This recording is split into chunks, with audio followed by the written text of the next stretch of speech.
बच्चों, स्वागत है आप सभी का एक नई क्लास के अंदर। और जैसा कि आप सभी को पता ही है कि पिछली क्लास के अंदर 4.3 चल रही थी और इसका पहला क्वेश्चन हो गया था कि भाई आप मूलों की प्रकृति ज्ञात करो, जिसमें आपको श्रीधराचार्य सूत्र की सहायता से और उसके जो विविधकर है उसकी सहायता से आप उसकी प्रकृति ज्ञात कर सकते थे। तो इसका श्रीधराचार्य सूत्र क्या कह रहा है, देखो x बराबर -b plus minus under B square minus 4ac upon 2a। तो ये तो है भाई श्रीधराचार्य सूत्र, जो आप सबको याद होना चाहिए, ठीक है ना। और इसमें जो विविक्तकर आता है, विविक्तकर वो है भाई आपके बी स्क्वायर माइनस 4ac, और इसके मान पर ही डिपेंड करता है कि उसके जो मूल है द्विघात समीकरण के वो वास्तविक है या फिर काल्पनिक है, ठीक है ना। तो इसमें भी ये होता है कि जैसे बी स्क्वायर माइनस 4ac अगर 0 से बड़ा है तो इसके मूल है वो जो भी द्विघात समीकरण दे रखा है उसका आपने विविधकर ज्ञात किया, और मान लो विविधकर का मान 0 से बड़ा आ गया तो उस द्विघात समीकरण के जो मूल होंगे वो वास्तविक होंगे और अलग अलग होंगे, ठीक है ना। और यदि विविधकर का मान 4ac बराबर 0 आ गया तो इसका मतलब है कि उस द्विघात समीकरण के जो मूल आएंगे वो वास्तविक तो होंगे लेकिन दोनों मूल बराबर होने वाले हैं, ठीक है ना। एक आ सकता है अगर बी स्क्वायर माइनस 4ac अगर 0 से छोटा है, और 0 से छोटा होने का मतलब क्या है कि नेगेटिव है उसका मान, ठीक है। तो नेगेटिव अगर विविधकर का मान आता है तो इसका मतलब है कि उस द्विघात समीकरण के जो मूल होंगे वो काल्पनिक होंगे, वास्तविक नहीं होने वाले, ठीक है ना। तो ये 3 शर्तें आपको ध्यान रखनी है और एक ये फॉर्मूला आपको ध्यान रखना है, और जो आज सॉल्व करेंगे वो इन्हीं फॉर्मूलों के ऊपर बेस है, ठीक है ना।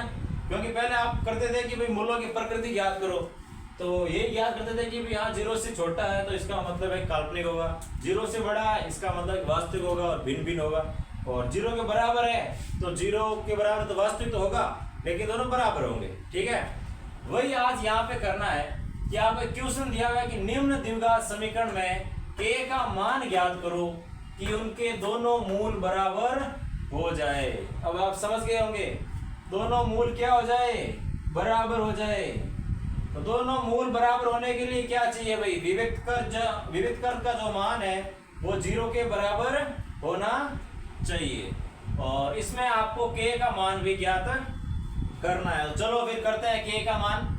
ये क्वेश्चन नंबर दूसरा है और प्रश्नावली नंबर 4.3 का है, ठीक है ना। तो चलो फिर शुरू करते हैं भाई। हल दिया गया द्विघात समीकरण है 2x square plus kx plus 3 बराबर 0, और इसमें हमें ज्ञात करना है इस k का मान, और एक शर्त दे रखी है कि इनके दो जो बराबर मूल होंगे, जो इस द्विघात समीकरण के मूल होने वाले हैं वो दोनों क्या होने वाले हैं, बराबर होने वाले हैं। तो बराबर होंगे तो हमारे दिमाग में एक आनी चाहिए चीज कि हाँ बराबर है, इसका मतलब तो कि विविधकर का मान क्या होगा, 0 के बराबर होगा। तो विविधकर की सहायता से हम k का मान भी ज्ञात कर सकते हैं। तो इसमें देखो व्यापक समीकरण से तुलना करने पर a आ जाएगा आपके 2, b आ जाएगा भाई k, और c आ जाएगा आपके 3। अब अगर मूल बराबर है तो हम लिख सकते हैं कि जो विविधकर का जो मान होगा वो 0 के बराबर होने वाला है। तो इसमें a, b और c के मान पुट करो, a का मान b का मान k स्क्वायर, a का मान 2, c का मान 3 बराबर 0, यानी कि k स्क्वायर माइनस 3 इंटू 2 कितने हो गए 6, और 6 इंटू 4 कितना हो गया 24, बराबर आ गया आपके 0।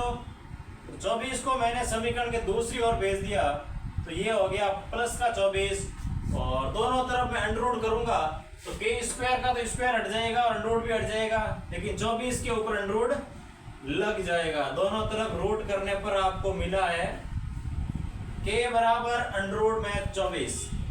तो भाई देखो 24 को आप क्या लिख सकते हो, 6 गुणा 4 लिख सकते हो क्या, दोनों को गुणा करोगे तो वापस 24 ही आने वाले हैं, इसका मतलब है कि लिख सकते हो। और इसके ऊपर अगर अंडर रूट है तो आप क्या करोगे कि जो 4 है इसका तो अंडर रूट क्या होता है, 2 होता है, यानी कि भाई जो 4 को आप क्या लिख सकते हो, 2 की पावर 2 लिख सकते हो, गुणा में 6 है, इस पावर से ये अंडर हट जाएगा, यानी कि 2 आ जाएगा बाहर और अंदर रहेगा 6।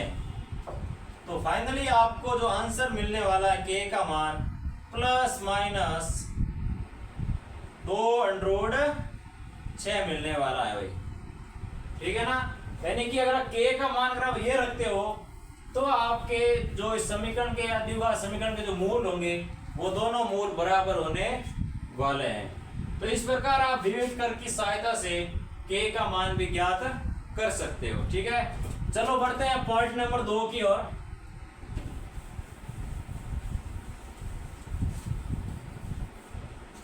तो देखो भाई पॉइंट नंबर 2 में आपको दे रखा है के एक्स कोष्टक में x माइनस 2 प्लस 6 बराबर 0 दे रखा है। तो सबसे पहले तो इसको द्विघात समीकरण में चेंज करना होगा आपको। तो के एक्स जो है वो अंदर वाली दोनों संख्याओं से गुणा करेगा। तो के एक्स ने पहले x से गुणा किया तो हो गया के एक्स स्क्वायर माइनस का माइनस, और के एक्स ने अगर 2 से गुणा किया तो माइनस का हो गया 2x प्लस का 6 बराबर 0 आ गया अभी। अब देखो, अब इसमें भी ये दे रखा है कि इनके दोनों मूल जो है वो बराबर है। तो मूल बराबर है, इसका मतलब है कि जो इसका विविक्त कर का मान होगा वो 0 के क्या होने वाला है, इक्वल होने वाला है, यानी कि बी स्क्वायर माइनस 4ac बराबर 0 होने वाला है। तो इसमें a का मान क्या आने वाला देखो, यानी कि एक्स स्क्वायर का गुणांक क्या दे रखा है, k दे रखा है, तो k लिख दो। b का मान यानी कि x का गुणांक क्या दे रखा है भाई, माइनस का 2k दे रखा है, ठीक है, माइनस का 2k लिख दो। c यानी कि अचर पद क्या दे रखा है, तो 6 दे रखा है, तो 6 लिख दो। अब a b और c के मान विविक्त करके अंदर रख दो और आपके मान आ जाएगा भाई, यानी कि k square minus 4 into b का मान रखो, a का मान रख दिया, यानी कि माइनस 2k स्क्वायर माइनस 4 गुणा a का मान रख दो k और c का मान रख दो आप 6 बराबर 0 हो जाएगा भाई। तो माइनस 2k का अगर वर्क करोगे तो माइनस का तो हो गया, प्लस 2 का होगा 4 और k का हो जाएगा k स्क्वायर, ठीक है। माइनस 6 गुणा 4 कितने हो जाएंगे, 24 हो जाएंगे भाई, या फिर आप 4 और गुणा 6k लिख दो, क्योंकि हम इसमें से कॉमन भी ले लेंगे ताकि बाहर आ जाएगा। तो यहां से मैं 4 और k कॉमन ले रहा हूं, यहां से भी 4 और k कॉमन आ जाएगा, ले लो बाहर 4k को। 4k अगर बाहर आ गया तो यहाँ स्क्वायर था k का, तो पीछे एक k बच गया, क्योंकि k स्क्वायर मतलब 2k है। तो एक k को मैंने बाहर ले लिया, 4 को भी बाहर ले लिया, तो यहाँ पे बच गया k, और यहाँ पे 4 और k को बाहर लिया कॉमन, तो पीछे बचा माइनस का 6 बराबर 0। ये जो 4k है वो इस कोष्टक के बाहर गुणा में दे रखा है, तो इसको मैं समीकरण के दूसरी ओर भेज दूंगा, तो ये आ जाएगा 0 के भाग में, और 0 के कोई गुणा में हो या भाग में हो वो संख्या क्या हो जाती है भाई, 0। तो 0 के पास जाएगी तो 0 हो जाएगी, यानी कि पीछे हमें मिलेगा k माइनस 6। तो 6 को भेज दो समीकरण के दूसरी ओर, तो k का मान आपको मिला है 6। यानी कि यहाँ पे अगर आप k का मान 6 रखते हो और फिर अगर इस द्विघात समीकरण को सॉल्व करोगे तो इसके जो मूल प्राप्त होंगे, यानी कि जो x के मान प्राप्त होंगे वो दोनों बराबर प्राप्त होने वाले, ठीक है। ये था भाई क्वेश्चन नंबर 2 के 2 पॉइंट, पहला और दूसरा, जिसमें k का मान ज्ञात करना था और आपको दे रखा था कि इसके जो मूल है वो दोनों बराबर है, ठीक है। अब बढ़ते हैं क्वेश्चन नंबर 3 की ओर। हाँ तो दोस्तों अब आपको दिया हुआ है क्वेश्चन नंबर 3, प्रश्न नंबर 4.3 का क्वेश्चन नंबर 3 क्या दिया हुआ देखो, क्या एक ऐसी आम की बगिया बनाना संभव है जिसकी लंबाई चौड़ाई से दोगुनी हो और उसका क्षेत्रफल 800 मीटर स्क्वायर हो, यदि है तो उसकी लंबाई और चौड़ाई ज्ञात कीजिए। क्वेश्चन आपको दिख नहीं रहा होगा, लेकिन क्वेश्चन नीचे एक इमेज के रूप में लिखा हुआ है, वो आप देख लो, ठीक है। तो इसमें क्वेश्चन में दिया हुआ है कि एक आम की बगिया बनानी है जिसकी लंबाई जो है वो चौड़ाई से दोगुनी है, ठीक है ना, और उसका क्षेत्रफल आपको दे रखा है 800 मीटर स्क्वायर, और अगर ऐसी बनानी संभव है तो उसकी लंबाई और चौड़ाई ज्ञात करो। इसमें संभव है का मतलब ये है कि इसकी शर्तों से अगर आपको एक द्विघात समीकरण मिलता है, द्विघात समीकरण के आपको फिर विविक्त कर ज्ञात करना है, और विविक्त कर में अगर उसका मान 0 या 0 से बड़ा आता है तो इसका मतलब है कि ये बनानी संभव है, यानी कि उसके मूल संभव है तभी वो बनानी संभव है। तो मूल संभव है इसका मतलब वो बगिया बनानी संभव है। और फिर आप आराम से द्विघात समीकरण के जो फॉर्मूला है श्रीधराचार्य सूत्र, उसकी सहायता से आप उसकी लंबाई और चौड़ाई भी ज्ञात कर सकते हो। ठीक है, फिर चलो फिर करते हैं, कैसे करते हैं देखो। इसमें सबसे पहले तो आपको जो दे रखा है उसके अकॉर्डिंग करते जाओ, जिसकी लंबाई चौड़ाई से दुगुनी हो। तो माना कि बगिया की चौड़ाई बराबर x मीटर। कितने मीटर है भाई?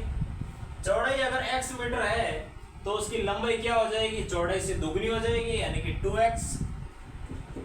तो उसकी लंबाई आपको मिल जाएगी भाई 2x मीटर।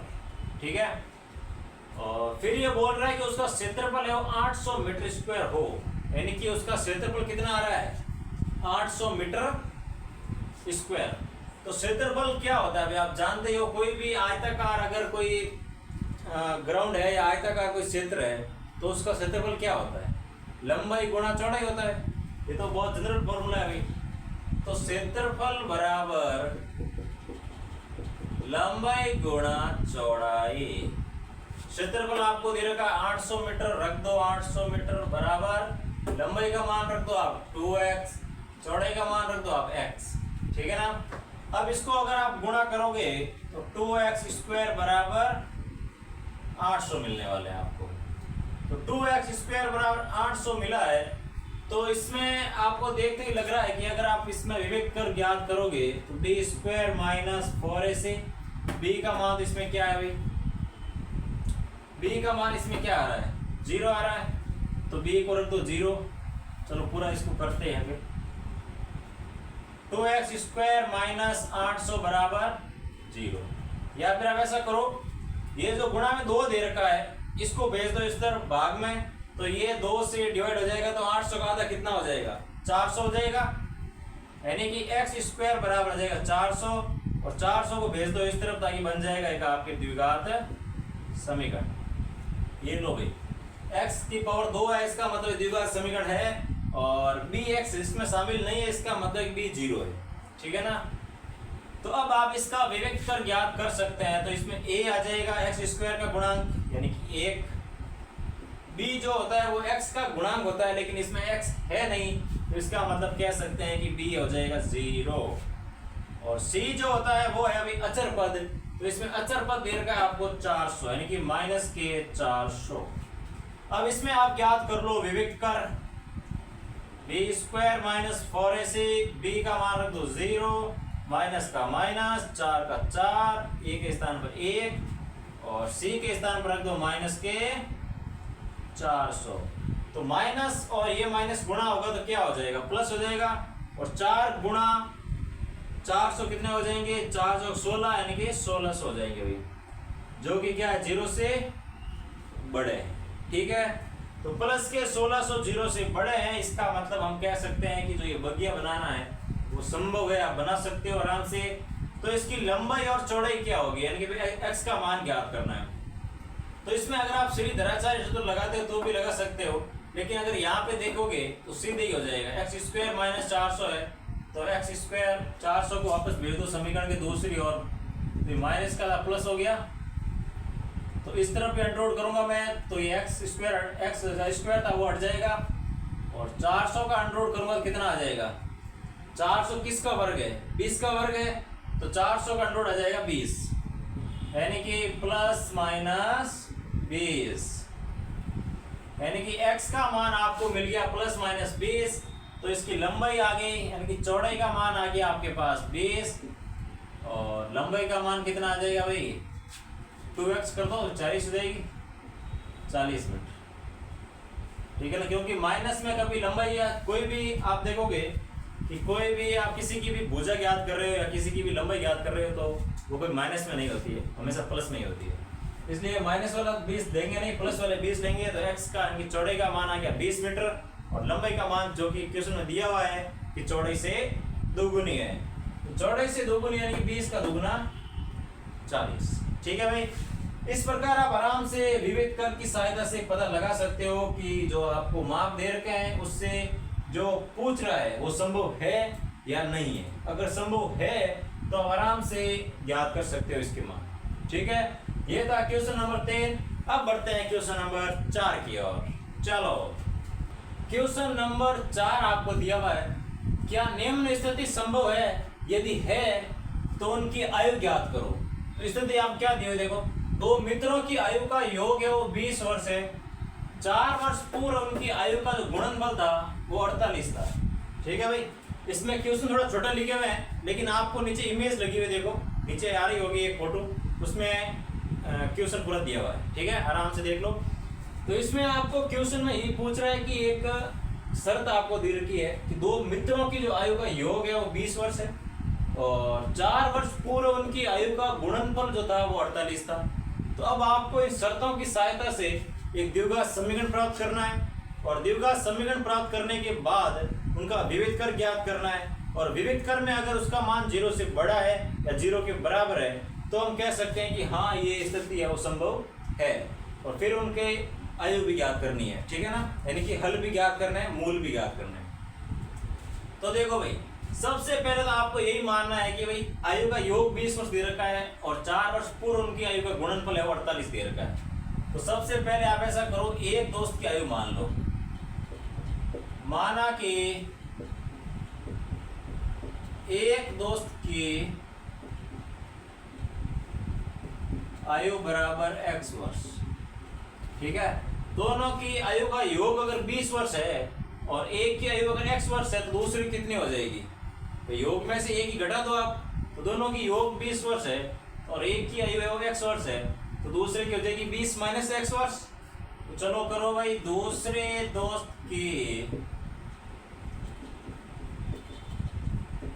दोस्त की आयु बराबर 20 माइनस x वर्ष। ठीक है, अब ये बोल रहा है कि 4 वर्ष पूर्व उनकी आयु का गुणनफल 48 था। चलो भाई, एक दोस्त की आयु अभी x वर्ष है तो 4 वर्ष पूर्व कितनी हो जाएगी, x माइनस 4 हो जाएगी। चलो करो फिर, 4 वर्ष पूर्व एक दोस्त की आयु कितनी हो जाएगी भाई, अभी उसकी x वर्ष है तो 4 वर्ष पूर्व x माइनस 4 हो जाएगी, ये हो गई लो। तो 4 वर्ष पूर्व दूसरे दोस्त की भी तो कम होगी ना, वो भी तो 4 वर्ष छोटा था उस समय। दूसरे दोस्त की आयु कितनी हो जाएगी, 20 माइनस x, माइनस के करो 4, तो माइनस 4 करूंगा तो 20 में से 4 घटा दूं भाई, यानी कि 16 माइनस x वर्ष कर दूं, ये लो भाई। तो 4 वर्ष पूर्व एक दोस्त की आयु थी x माइनस 4 वर्ष और दूसरे दोस्त की आयु थी 16 माइनस x वर्ष। ठीक है ना, अब आपको ये दिया हुआ है कि 4 वर्ष पूर्व उनकी आयु का गुणनफल करोगे तो आपको 48 मिलने वाले हैं। यानी कि अगर इन दोनों का अगर आप गुणा करते हो तो आपको मिलते हैं 48। तो चलो भाई कर देते हैं गुणा भी। प्रश्नानुसार, यानी कि प्रश्न के अनुसार क्या दे रखा है कि दोनों की आयु का अगर आप गुणा करते हो तो आपको मिलेगा 48। ये लो 48 मिल गया। फिर देखो, अब इनमें जो कोष्टक के अंदर दोनों संख्या है वो कोष्टक के अंदर वाली दोनों संख्याओं से गुणा करेगी। यानी कि x पहले करेगा 16 से गुणा, फिर करेगा x से गुणा, 4 करेगा 16 से गुणा, फिर 4 करेगा x से गुणा। तो कराओ सबका गुणा, तो x गुणा 16 कितने हो जाएंगे भाई, 16x माइनस x गुणा x स्क्वायर, 4 माइनस का 4 और 16 कितने हो जाएंगे, माइनस का 64, माइनस माइनस हो जाएगा प्लस, और 4 गुणा x कितने हो जाएंगे, 4x बराबर 48। तो 4x प्लस 16x कितने हो जाएंगे भाई, 20x हो जाएंगे। ये लो भाई 20x, और 64 जो दे रखा है माइनस का 48 को मैं समीकरण के इस तरफ खींच के लेके आ जाऊं तो कितने हो जाएंगे, 48 माइनस के हो जाएंगे, क्योंकि इस तरफ प्लस का था, इस तरफ आया तो माइनस का हो जाएगा भाई। यानी कि फाइनली आपको मिलेगा minus x square plus 20x minus का 48 और 64 दोनों माइनस के हैं तो समान चिन्ह है, दोनों जुड़ जाएंगे। तो 48 और दोनों को जोड़ दो कितने हो जाएंगे, 2 और 10 और 11 112 हो रहा है भाई। तो ये इस प्रकार आपको एक द्विघात समीकरण मिल चुका है, x square plus 20x minus 112 बराबर 0 आ रखा है। तो इसमें आपको व्यापक समीकरण से तुलना कर लो, तो व्यापक समीकरण से तुलना करोगे तो a क्या आ जाएगा, x का गुणांक क्या दे रखा है माइनस का 1, ये लो। b क्या आ जाएगा भाई, x का गुणांक, तो x का गुणांक तो आपको दे रखा है 20, तो ये लो 20। और c क्या आ जाएगा, अचर पद जो कि है माइनस का 112 दे रखा है। अब इसमें आप विविध कर ज्ञात कर लो, उससे आपको पता लग जाएगा कि हाँ भाई इसमें स्थिति संभव है या फिर नहीं है, क्योंकि उसमें दो स्थिति में संभव होती है, या तो 0 से बड़ा होता तब, या फिर 0 के बराबर हो। तो विविक्त कर यानी कि बी स्क्वायर माइनस 4ac, तो b का मान रख दो 20 का स्क्वायर माइनस का माइनस 4 का 4, a का दे रखा है मान आपको माइनस का 1, c का मान दे रखा है आपको माइनस का 112 बराबर 0 नहीं करना है भाई, कि हमें पता नहीं है कि इसका मान 0 होगा या फिर नहीं होगा, या 0 से बड़ा होगा 0 से छोटा होगा, निकालेंगे तो पता चलेगा भाई। तो 20 का अगर आप वर्ग करते हो तो आप क्या आएगा 400 माइनस का माइनस, ये जो 112 वाला माइनस है और 1 वाला माइनस है, इन दोनों ने आपस में गुणा करके दोनों हो गए प्लस, तो ये वाला माइनस का तो माइनस ही रहेगा, क्योंकि दोनों ये प्लस हो गए तो प्लस माइनस प्लस ही होता है भाई। तो 1 गुणा 112 गुणा 4 448 ही होंगे ना, हाँ 448। तो 400 में से माइनस के 448 को अगर मैं घटाऊंगा तो माइनस वाली संख्या बड़ी है, तो चिन्ह भी माइनस का कितनी बड़ी है, तो 48 बड़ी है। यानी कि विविक्त कर का जो मान है मिला है वो आपको मिला है भाई 0 से छोटा। तो 0 से छोटा मिलने का मतलब क्या है, 0 से अगर बड़ा होता तो हम कहते हैं कि हाँ भाई मान वास्तविक है और अलग अलग है, और 0 के बराबर होता तो हम कहते हैं कि हाँ भाई मूल जो होंगे वो बराबर होंगे और वास्तविक होंगे। पर 0 से छोटा है यानी कि ऋणात्मक है, इसका मतलब है कि इसके जो मूल होंगे वो काल्पनिक होंगे, और काल्पनिक मूल की सिर्फ कल्पना की जा सकती है, ज्ञात तो नहीं किया जा सकता भाई।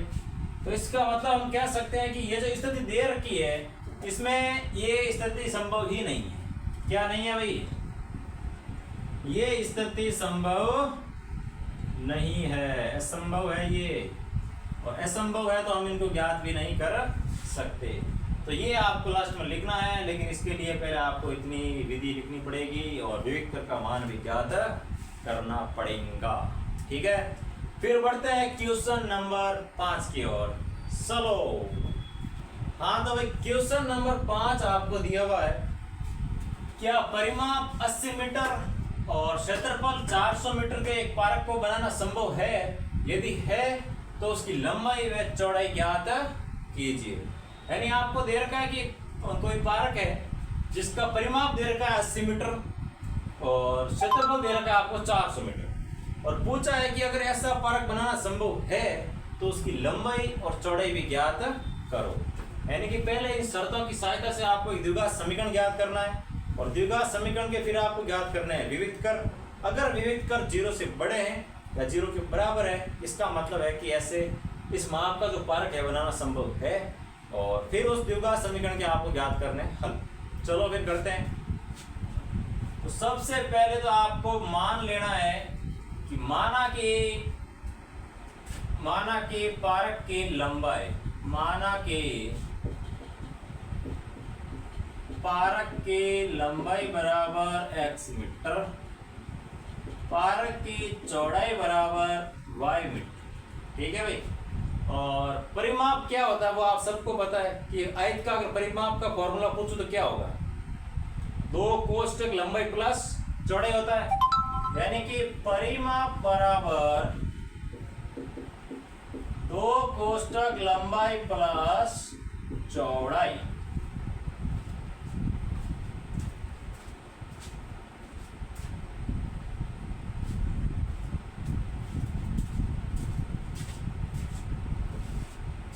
यानी कि परिमाप बराबर हो जाएगा 2 कोष्ठक लंबाई प्लस चौड़ाई। तो लंबाई और चौड़ाई का मान रख दो भाई, और परिमाप का मान रख दो। 2 का 2, लंबाई के स्थान पर हो जाएगा x, चौड़ाई के स्थान पर y, और परिमाप के स्थान पर 80। समीकरण को पूरे को इस तरफ और इसको इस तरफ कर दिया, ठीक है। समीकरण कर दो आप इसको 1। फिर दे रखा है क्षेत्रफल। तो क्षेत्रफल आपको पता है आयत का क्षेत्रफल क्या होता है, लंबाई गुणा चौड़ाई होता है। तो लंबाई गुणा चौड़ाई बराबर क्षेत्रफल लिख सकते हो। ये लो, तो लंबाई का मान x, चौड़ाई का मान y, क्षेत्रफल का मान हो जाएगा 400 मीटर स्क्वायर। तो यहां से आपको y का मान ज्ञात करके समीकरण 1 में पुट करना है भाई, यानी कि समीकरण 1 में रख दो फिर आप y का मान। तो क्या आ जाएगा, x इसके गुणा में है तो मैंने इसको भाग में भेज दिया, ये लो भाग में आ गया। समीकरण नंबर 2। समीकरण 1 में y का मान समीकरण 2 से रखने पर x प्लस 400 बटा x बराबर कितना देर का, 80 देर का है ना, 80 लिख दो। और ये जो 2 देर का ये कोष्ठक के बाद गुणा में है, तो मैंने समीकरण के दूसरी ओर भेजा तो भाग में चला जाएगा, भाग में जाएगा, यानी कि x प्लस 400 बटा x जो कोष्ठक में था, और 80 के बट्टा में आ जाएंगे 2। तो 80 में 2 का भाग कितने बार गया भाई, 40 आ गया। कितना आ गया,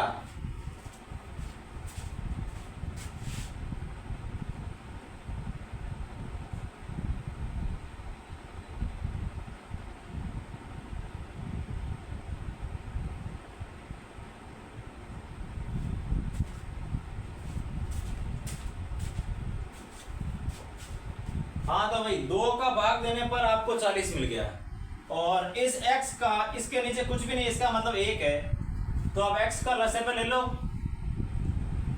x प्लस 400 बटा x बराबर 40 मिल गया।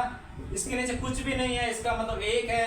तो लसागु पे आ गया आपके x, और 1 का भाग x में गया x बार, तो x ने गुणा किया ऊपर वाले x से, तो x स्क्वायर प्लस x का भाग x में गया 1 बार, 1 ने गुणा किया वापस 400 से, तो कितना आ गया, 400 आ गया बराबर 40 आ गया। x ने इस 400 से गुणा करे, 40 से गुणा करेगा, क्योंकि ये भाग में है तो उस तरफ गए तो गुणा में आ जाएगा। x स्क्वायर प्लस 400 बराबर 40x। इस 40x को मैं भेज रहा हूँ समीकरण के इस तरफ, तो प्लस का है तो हो जाएगा माइनस का 40x प्लस का 400 बराबर 0। अब ये हमें मिला है एक द्विघात समीकरण। तो अब हम यहाँ से ज्ञात कर लेंगे भाई विविध कर, और विविध कर का मान अगर 0 से बड़ा है या 0 से बराबर है, तो हम बोल देंगे कि हाँ इस माप का परिमाप कारक बनाना संभव है। तो विविध कर यानी कि b ज्ञात करो, तो इसमें a आ जाएगा आपके 1, x स्क्वायर गुणा आ जाएगा, b आ जाएगा माइनस का 40, c आ जाएगा आपके 400। तो b square minus 4ac, b का मान रख दो भाई माइनस का 40 माइनस 4 गुणा a का मान 1 और c का मान रख दो 400 सॉरी। तो 40 का माइनस 40 प्लस हो जाएगा स्क्वायर होने पर, 4 का वर्ग हो जाएगा 16, यानी कि 40 का वर्ग हो जाएगा 1600 माइनस, अगर आप 4 गुणा 4 करोगे तो कितना आएगा 16, 2 0 तो 1600, तो 1600 माइनस 1600 कितने हो गए भाई 0 हुआ है। इसका मतलब हम क्या कह सकते हैं, विविध कर का मान 0 हुआ है, यानी कि जो मूल प्राप्त होंगे वो दोनों बराबर होंगे और वास्तविक होंगे। ठीक है, तो चलो फिर मूल ज्ञात कर लेते हैं भैया। तो श्रीधराचार्य सूत्र है कि x बराबर minus B plus minus under root B square minus 4ac upon 2a। ठीक है ना, तो x बराबर आ जाएगा माइनस का b रख दो, तो 40 है तो माइनस का 40 और बाहर वाला माइनस, दोनों प्लस हो जाएंगे प्लस माइनस इसका मान तो पूरा 0 हो जाएगा, विविध कर का मान बट्टा ए का मान आपको दे रखा है 1, तो ये लो भाई, यानी कि 40 में भाग दे दो 2 का, तो आपको मिलने वाला है 20। क्या मिलने वाला है भाई? 20 मिलने वाला है, जो कि आपको यहाँ पे दिया हुआ था। यानी कि 20 आपने क्या माना था? लंबाई मानी थी, तो लंबाई का मान आपको मिल गया है 20। कितना मिला भाई? लंबाई का मान 20 आ गया, तो लंबाई का मान आप समीकरण नंबर 2 में रख दो, तो y बराबर 400 बट्टा 20 कितना हो जाएगा? ये 20 हो जाएगा। सीधे ले सकते थे क्योंकि इसका मान तो बराबर ही होगा भाई। तो लंबाई का मान आ गया भाई आपके 20 मीटर, चौड़ाई का मान भी आ गया आपके पास 20 मीटर। ठीक है, तो इस प्रकार आपने विविध कर्व की सहायता से पहले इसकी प्रकृति ज्ञात की कि हाँ भाई ये संभव है या फिर नहीं है, तो देखा कि हाँ भाई 0 आ रहा है, इसका मतलब संभव तो है। फिर हमने इसका मान भी ज्ञात कर लिया। ठीक है, तो इस प्रकार ये होती है भाई 4.3 पूरी, और 4.3 के साथ प्रश्नावली नंबर 4 होती है कंप्लीट, और अगली क्लास में हम करेंगे प्रश्नावली नंबर 5। ठीक है ना? Thank you.